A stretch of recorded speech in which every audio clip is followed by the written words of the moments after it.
Hello বন্ধুরা, কেমন আছো তোমরা? আশা করি সবাই ভালো আছো। দেখো, আজকে আমি রান্না করব রুই মাছের মাথা দিয়ে এই যে কাঁচকলা আর পাঁচফোড়নের ঝোল।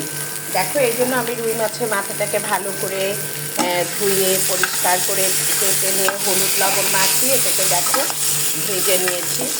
এখন গরম পড়েছে, অনেক সময় ইচ্ছে করে যে একটু হালকা পাতলা ঝোল খেতে, তাই ভাবলাম যে এই মাথার অংশে তো মাছের টুকরো অনেক থাকে, মুড়ি ঘন্ট খাওয়া যায়, কিন্তু এই গরমে মুড়ি ঘন্ট না খেয়ে আজকে একটা হেলদি স্বাস্থ্যসম্মত একটা ঝোল রান্না করি।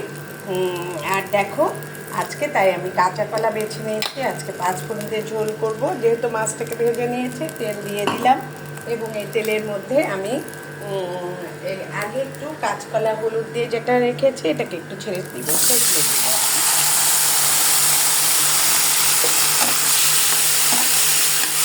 এটাকে হালকা একটা ভাজা দিয়ে নেব।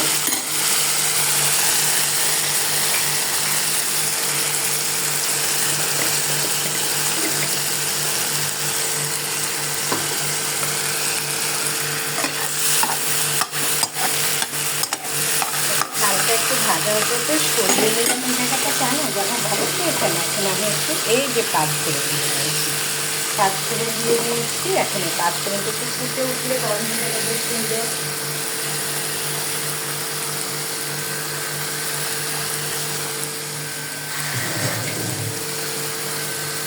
আর এখানে একটা তেজপাতা দিয়ে দিলাম।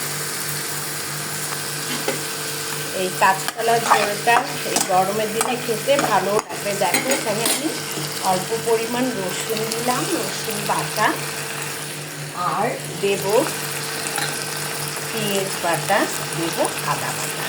এখানে আমি কোনো মরিচের গুঁড়া এখানে আমি দেবই না, কারণ একটু গরমের সময় হালকা পাতলা ঝোল করবো। কাঁচামরিচ গোটা দিয়ে দিব।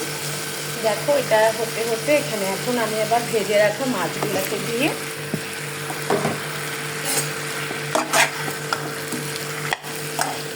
পেঁয়াজ বাটাটা গলে উঠে এটা দিয়ে নেব।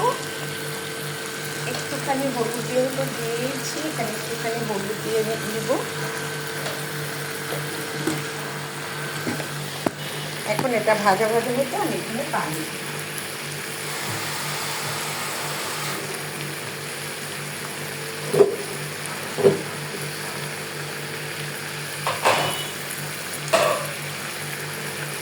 দেখো, এখানে আমি পানি দিয়ে দিলাম।